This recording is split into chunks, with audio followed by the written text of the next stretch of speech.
Hey, it's Doug. It is time for the Tahoe-Yosemite Trail Part 3. Yeah. My mom is with me. She just took me up here, and we're going to do the first part together. But this is the Meiss Parking Lot trailhead. It's been about a year since I've been here, but we're going to pick it up right over there and hike up the road to the Carson Pass trailhead, which will then take me around these mountains down into Summit City Creek. And at that point, I will be on the Tahoe-Yosemite Trail for real. Ready? Here we go. You can see the PCT sign on that tree over there. This is only going to last until we get around that corner. And then it'll be all TYT for the next several days.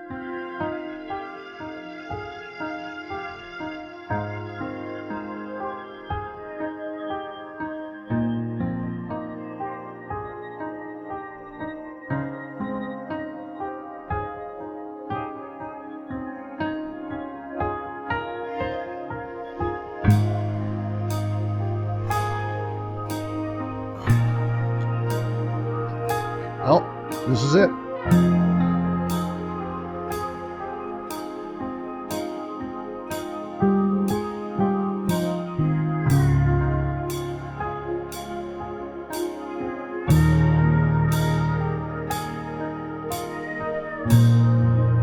Last time I was here, this was all covered in snow. Probably 4 years ago. Get to see some things I didn't get to see before.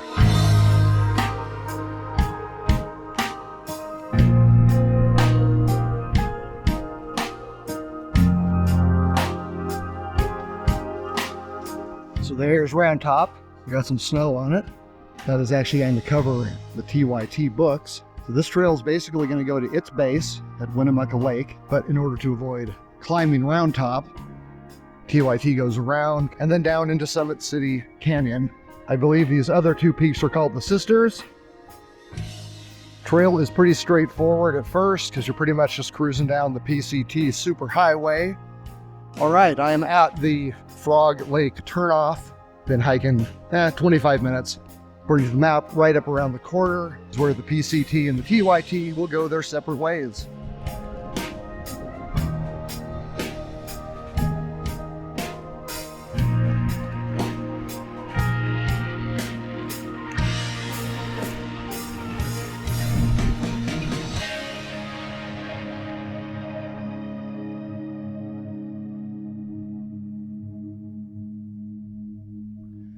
I think that's it.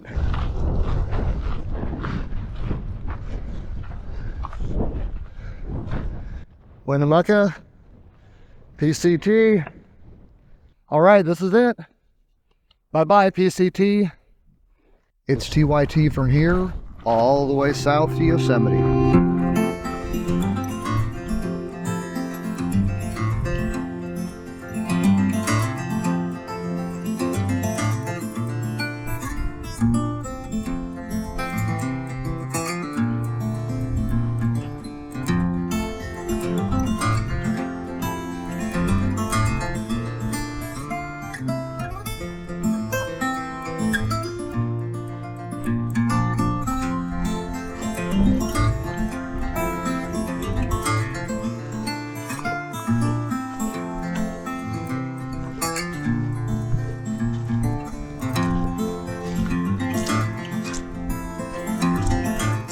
All right, it's 12:30, so it's been 1 hour since leaving the parking lot. Should be right around the corner from Winnemucca Lake. And there it is. Wow, pretty. The last time I was here, this was a slab of ice under a couple feet of snow. Now I get to see what it looks like unfrozen.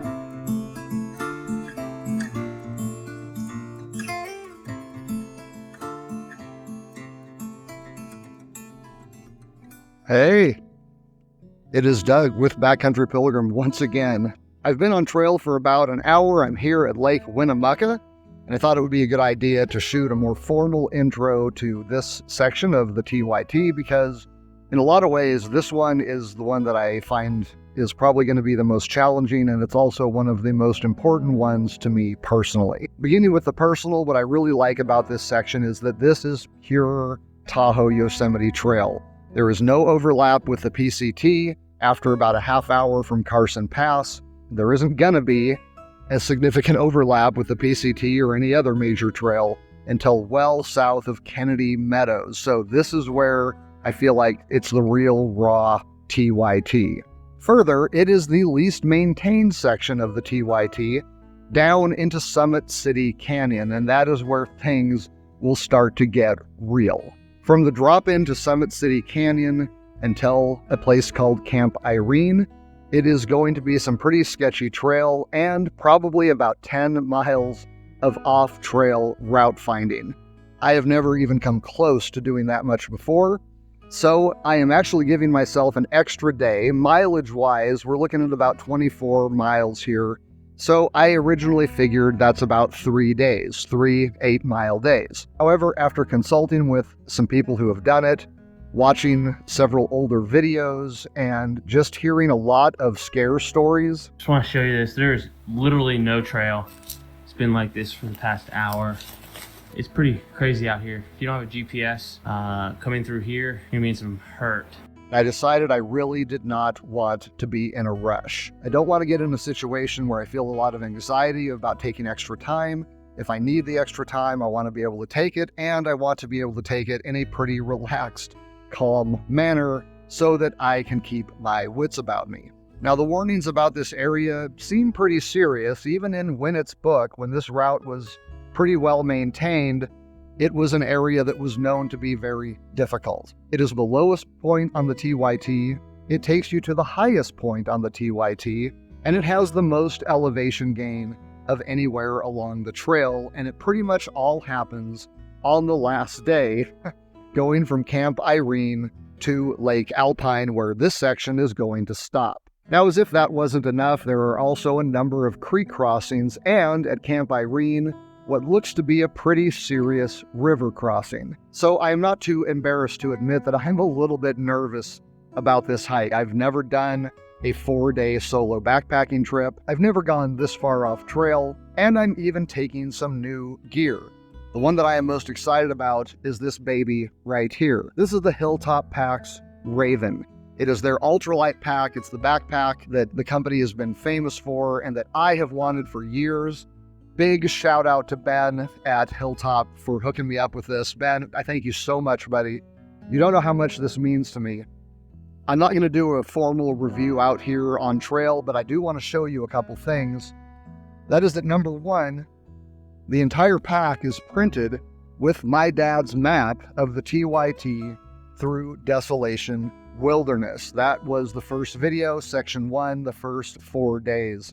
So this pack is very personalized. On one side, behind my crazy croc here that Everyday Backpacker sent me, thank you, buddy, we have my logo that I made for the Tahoe-Yosemite Trail. And on the other side, Ben got the Backcountry Pilgrim logo. I have the coolest friends, don't I? The other significant challenge of this hike is water. Now, I know right now there's water everywhere and it looks fine. I'm not worried about water today. However, this year we had a major heat wave. Yeah, the year before we had record snow. This year we had a record heat wave. And it's only rained one time in about the last 4 months. So I am not sure if there is going to be any water in Summit City Canyon. If there isn't, I'm going to be in trouble because the entire time I'm there, I'm going to need water and I may not be able to find any. So to mitigate that problem, I'm going to fill up with about 14 pounds of 7-8 liters of water at 4th of July Lake right before taking the last mile down into the canyon. Day 2, I'm just going to start down the canyon, get into the off trail and see how far I get. If I get significantly close to Camp Irene, I might just try to knock it out and then make day 3 my exit day. But again, I don't want to be in a hurry. I don't want to be stressed out. So I am going to stop where I want to stop. And if I give myself a full other day to get out, then that's what I'm going to do. Whether day 2 or day 3, I plan to camp at Camp Irene. I will cross the McCullough River, do a bit more off-trail, pick up the Mount Reba Trail, summit that at over 3,000 feet of elevation gain, and then drop down into Lake Alpine, where my lovely wife and probably my kids will come pick me up. Despite the heat wave and a freak storm that came through earlier in the week, the weather looks absolutely fantastic. It's in the mid to low 60s during the day, high 20s at night. Really can't ask for better conditions than this. So if I find water, this is going to be wonderful. I think I have enough time to do it and do it right and do it well and do it comfortably. So thanks for coming along. Let's get back on trail.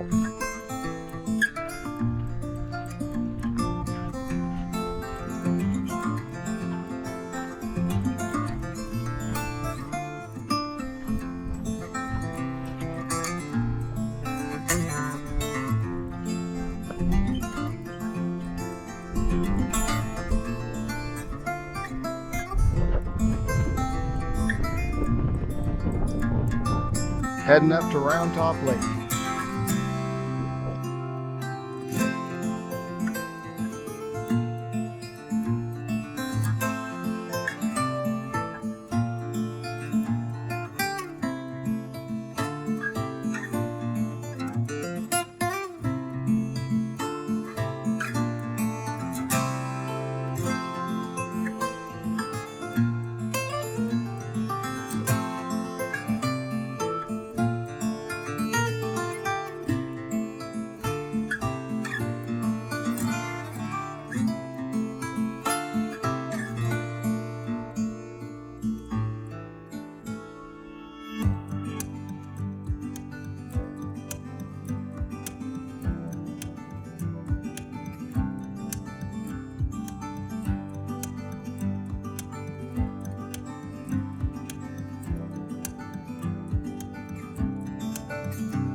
Yes, I will be redoing the entire Tahoe-Yosemite Trail. You asked about the channel. It's Backcountry Pilgrim. You've actually seen it? Awesome. All right. High five. Okay, cool. What's your name? Kristen. Kristen. Yep. So I'm Doug. Hey, Tyler. You look like you've been having fun. Yeah. Yeah. Really? Oh, that's awesome. How cool is that? So I am here. Oh my gosh, that wind. I don't know if you can even hear me. Oh my, look at the water.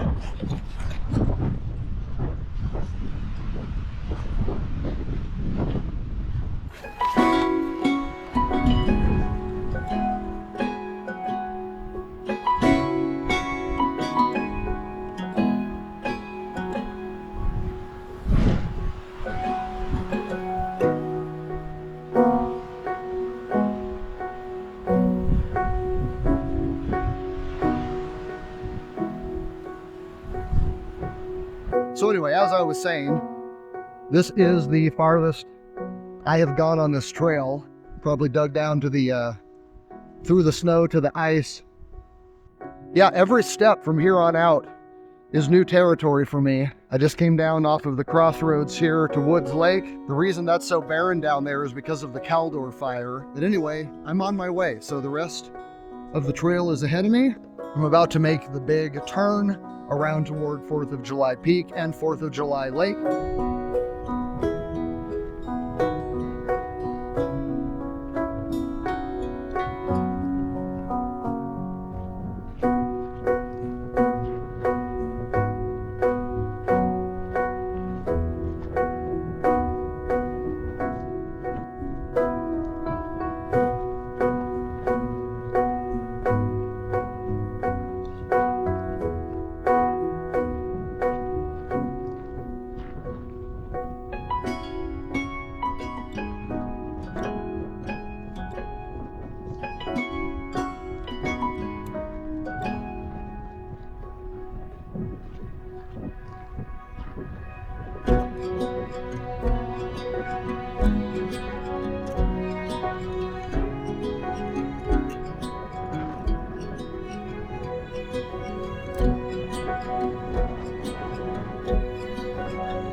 bunch of little trails out here, but you can see 4th of July Lake and where you're trying to go. Just don't climb 4th of July Peak.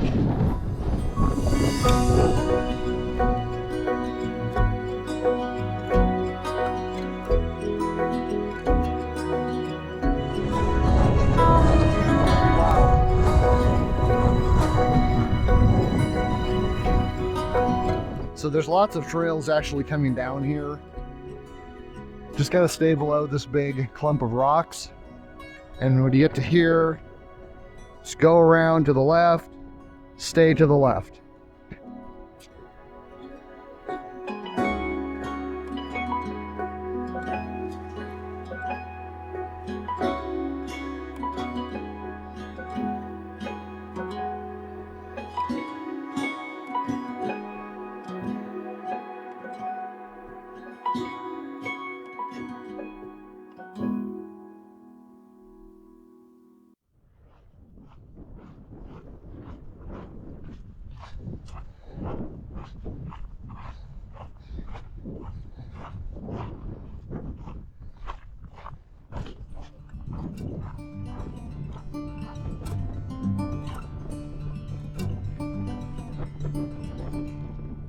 This route down to 4th of July Lake is gorgeous. Just amazing. I'll let you see it without my face in it. You're coming from up there through that little pass, and you just got this.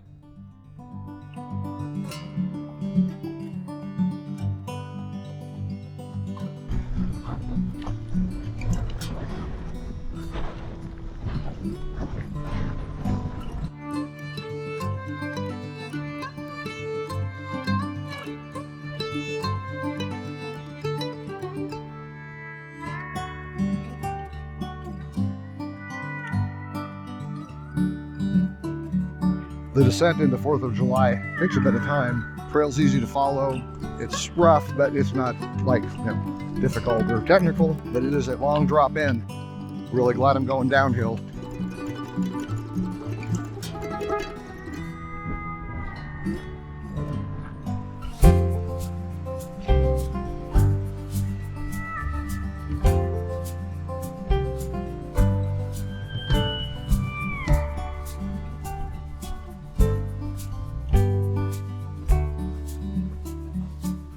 All right, well, down there, we now see Summit City Canyon. Over here is 4th of July Lake. And check this out, guys. Respect.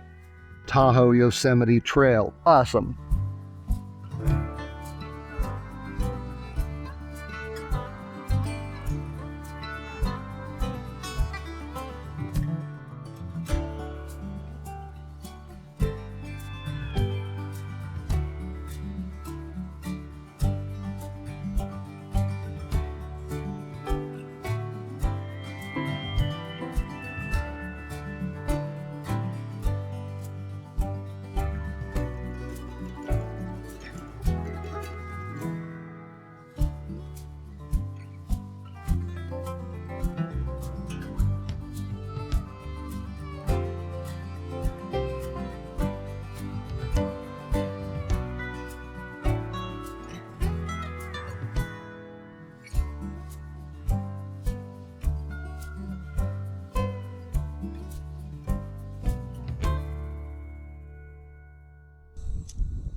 Well, the easy part's over.